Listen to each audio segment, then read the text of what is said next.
Welcome to రాజనీతి.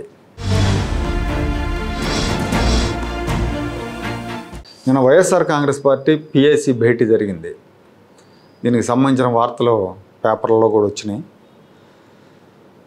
అయితే ఈ సందర్భంగా జగన్మోహన్ రెడ్డి ఒక కీలక ప్రకటన చేశారు. వైఎస్ఆర్ కాంగ్రెస్ పార్టీ తరఫున ఒక యాప్ తీసుకొస్తున్నాం. ఆ యాప్లో ప్రజలు అన్ని ఫిర్యాదులు చేయొచ్చు. ప్రభుత్వం నుంచి ఎదురవుతున్న వేధింపులు, ప్రభుత్వాధికారుల నుంచి ఎదురవుతున్న వేధింపులు, ఎవరికైనా అన్యాయం జరిగినా, ఎవరైనా అధికారి అన్యాయంగా ప్రవర్తించినా, ఎవరైనా ప్రజల మీద, వైసీపీ కార్యకర్తల మీద దాడులు చేసినా, ఇబ్బంది పెట్టినా ఈ యాప్ని డౌన్లోడ్ చేసుకొని లాగిన్ అయ్యి ఈ ఇబ్బందులు, ఫిర్యాదులన్నీ కూడా ఈ యాప్లో ఎక్కించండి. ఎక్కించినప్పుడు ఆటోమేటిక్గా ఈ ఫిర్యాదులన్నీ కూడా వైసీపీ కేంద్ర కార్యాలయంలో ఉన్న సర్వర్లోకి వచ్చేస్తాయి. వైసీపీ ప్రభుత్వం అధికారంలోకి రావడంతోనే అవి వేలల్లో ఉండని, లక్షల్లో ఉండని ఈ ఫిర్యాదులన్నింటినీ కూడా పరిశీలిస్తాం. మొత్తంగా ఎవరెవరి మీద అయితే ఈ ఫిర్యాదులు వచ్చినాయో వాళ్ళందరికీ సినిమాలు చూపిస్తా అని చెప్పారు ఆయన. ఒక యాప్ రిలీజ్ చేయబోతున్నాం. రాష్ట్రంలో ఎక్కడైనా కానీ, ఎవరికైనా కానీ, ఏ అధికారితో అయినా కానీ హరాస్మెంట్కి ఎవడైనా లోన్ అయితే కేసు పెట్టి నన్ను చిత్రహింస పెట్టినాడు అని చెప్పి ఎవడైనా కూడా యాప్ ద్వారా ఆ అధికారి పేరు దగ్గర నుంచి ఆయనకు జరిగిన ఏ పరిస్థితుల్లో ఆయన ఏ రకంగా ఇబ్బంది పడ్డాడు అనేది ఆయన చెప్పచ్చు. ఆ యాప్ ద్వారా మన డిజిటల్ లైబ్రరీ, మన దగ్గర ఉన్న మన సర్వర్లలోకి, మన డిజిటల్ లైబ్రరీలోకి వచ్చేస్తుంది. రేపొద్దున మనం ముఖ్యమంత్రి అయిన తర్వాత ఆ డిజిటల్ లైబ్రరీ మనం ఓపెన్ చేస్తాం. రేపొద్దున ఎవరికి, రాష్ట్రంలో ఏ కార్యకర్తకైనా, ఎవరికైనా కూడా ఎటువంటి అన్యాయం జరిగినా, ఏ అధికారి వల్ల అన్యాయం జరిగినా మనం వచ్చిన తర్వాత అవి ఓపెన్ చేసి ఎవడెవడైతే మన కార్యకర్తలను అన్యాయం చేసినాడో అందరినీ కూడా సినిమా చూపించే కార్యక్రమం మాత్రం జరుగుతుంది.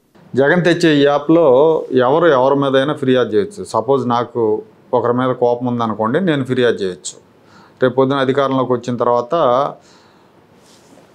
అతను వైసీపీ వాడు అయితే వదిలేస్తారు, అతను టీడీపీ వాడు, జనసేన వాడు, ఇంకొకడో అయితే అతను భరతం పడతాం. ఇది చెప్తున్నాడు జగన్మోహన్ రెడ్డి. అలాగే అధికారుల విషయంలో కూడా అదే చెప్తున్నాడు. అధికారం పోయిన మర్నాటి నుంచి కూడా ఆయన ఒక మాట అంటా ఉన్నాడు, మేము అధికారంలోకి వస్తే ఒక్కొక్కడికి సినిమా చూపిస్తాం, అధికారుల సంగతి తేలుస్తాం, సప్త సముద్రాల అవతలున్న లాక్కొచ్చి కొడతాం.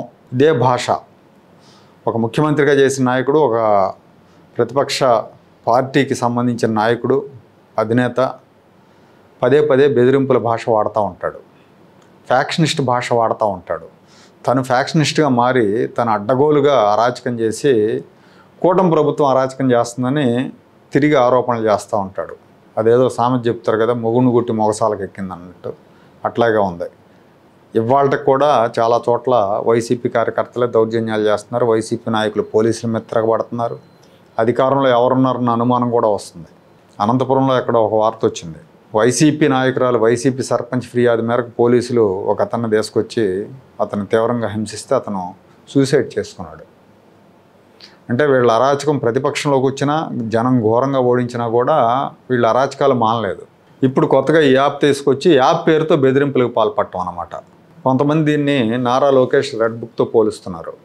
నారా లోకేష్ 3.5 ఏళ్ల వైసీపీ అరాచక పాలన తర్వాత యువగళం పాదయాత్ర సందర్భంగా ఈ రెడ్ బుక్ గురించి చెప్పారు.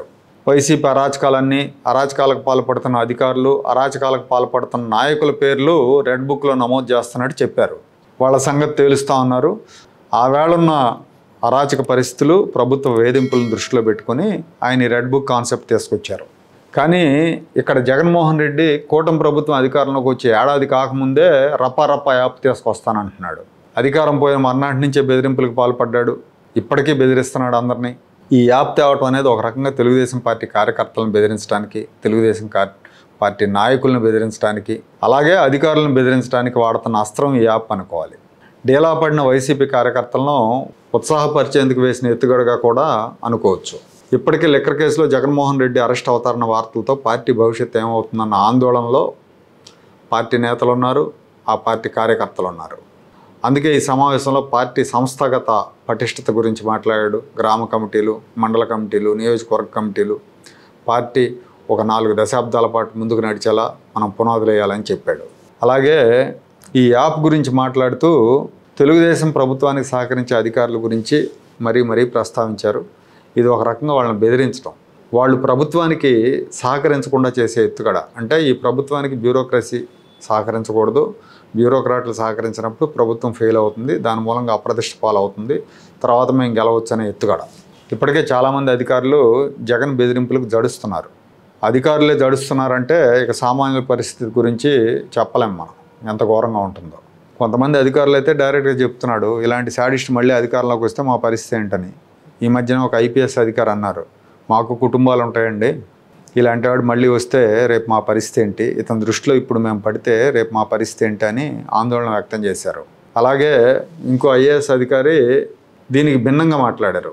ఆయన కీలకమైన పొజిషన్లో ఉన్నారు. ఆయన ఏమంటారంటే జగన్మోహన్ రెడ్డి మళ్ళీ వచ్చే అవకాశం లేదు, ఇక గెలవడండి, రాసి పెట్టుకోండి అంటారు.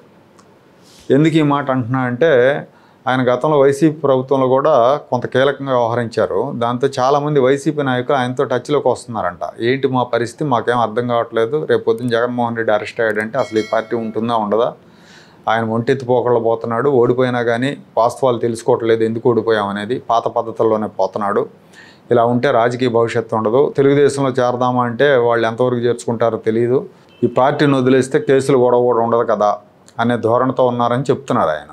ఈ లిక్కర్ కేసు క్లైమాక్స్కి వచ్చిన దశలో ఈ లిక్కర్ కేసులో కనుక జగన్మోహన్ రెడ్డి అరెస్ట్ అయితే ఆ పార్టీకి భవిష్యత్తు ఉండదని అందరి భయం, అందరు వైసీపీ నేతల భయం, కార్యకర్తల భయం, ఆందోళన కూడా.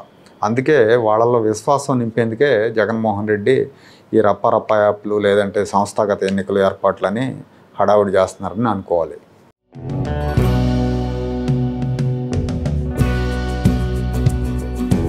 Like, share and subscribe to Rajaniti channel.